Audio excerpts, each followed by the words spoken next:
dever de promover a educação sexual, mesmo quando isso contraria normas culturais e religiosas locais? Bem, só haverá fluidez se as escolas trabalharem com os pais, os encarregados de educação. Se houver um corte aí, haverá resistência. Em parte, os pais começam a introduzir a primeira educação. E essa educação é introduzida com certas censuras. E a escola vai simplesmente romper essas censuras. E quando rompe as censuras, o que acontece? Os pais, ou seja, os filhos, levam esta educação secundária que vão não adquirir da escola para casa. E certos termos que vão aprender por intermédio do professor perguntarão aos pais. E os pais, como não podem falar sobre isso, vão colocar censuras, vão dizer à criança que pare de questionar sobre isso, porque aqui em casa não se fala sobre isso, sobre aquilo e ponto final. E no dia seguinte, se houver resistência por parte da criança, os pais, para preservar a educação arcaica que tiveram, não é? Dadas questões tradicionais, culturais, religiosas, irão à escola para balizar os professores que não podem falar sobre certos assuntos da maneira que eles falaram. Isto é o errado. E o que o professor aí vai fazer? Qual será o papel da escola? É chamar os pais, os encarregados de educação. Nesse caso, vou concordar com ele quando diz que devemos estender, não é, o currículo ou especificar uma única cadeira onde se aprofunda questões relacionadas sobre a sexualidade e procurar abalizar os pais sobre o porquê que as crianças devem aprender, devem saber aquilo. Porque a partir do momento que passarem a saber sobre a sexualidade no seu sentido amplo, não só sobre os órgãos genitais, não é só sobre isso, os pais mudarão a sua mentalidade, as suas mentalidades, as suas formas de pensar, de reagir diante destes assuntos. Por quê? Hoje, a imoralidade está, tal como diz o escritor Bonifácio no seu livro A Prostituição Silenciosa, está na igreja, através da forma com que nos apresentamos. A nossa forma de vestir também é uma mensagem, não é? É uma mensagem. Nas danças, a forma com que dançamos, e não se limitam nesses dois locais, até mesmo nas creches. Em muitas festas, as crianças são obrigadas a dançarem músicas que não são da sua idade. O pintim, não sei mais o que. E essas crianças têm que fazer porque estão na moda, estão na atualidade.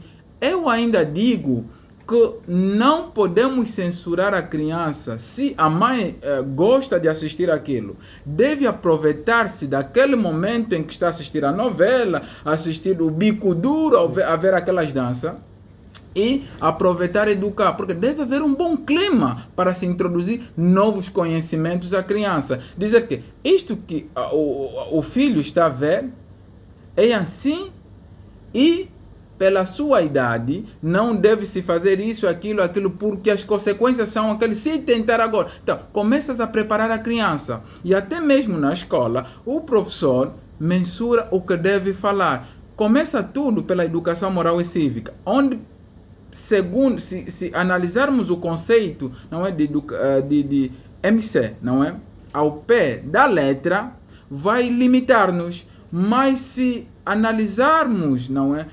essa mesma disciplina na sua profundidade, ela vai estender certos assuntos de uma forma introdutória, não é, para que respeitando as faixas etárias, as etapas, para que futuramente ou nas outras classes, nas outras etapas, possa se abordar. O que nós precisamos é o quê?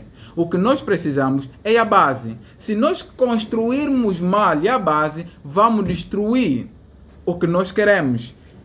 Não é alcançar o que nós queremos moldar. Por isto é que essa censura que os colegas já acabaram de falar, não é que faz com que as crianças acabam depois fazer coisas, praticarem atividades que não poderiam em certas idades. Por quê?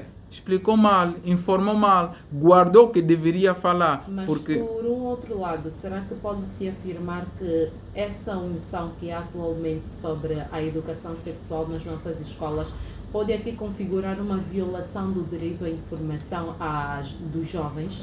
Claramente, claramente. E quando nós violamos este direito, nós destruímos alguém, destruímos a criança. E isso é que se deve censurar. Por quê? Para que se censure isto, é necessário que nós instruamos também os nossos ensinadores, os nossos professores. Os professores não são instruídos a falar sobre esses temas. Em certos momentos, há aqueles pais mais liberais que conversam com os filhos e os filhos não têm tabu de falar sobre certos assuntos. E quando levam estes assuntos à escola, perguntando ao professor, o professor é a primeira pessoa a censurar. Não fale sobre isto aqui. Esta aula não é para falar sobre isto. O professor deve aproveitar cada oportunidade de acordo, não é, a curiosidade da própria criança para introduzir sempre uma ou outra coisa. Claro, sem perder o foco daquilo que lhe levou à sala de aula. Isso é necessário, mas precisamos nos preparar. Temos poucos professores preparados para falar sobre este assunto nas suas vertentes mais amplas. Hoje por hoje temos visto que o número de violação contra menores, principalmente na nossa sociedade, vem crescendo cada dia. Não acham que falar desde cedo sobre esta temática chega a ser muito importante para que a criança tenha conhecimento desde cedo por intermédio desses atos que têm acontecido a cada dia? Claramente, mas darei a palavra. Quer dizer, ligando à questão anterior,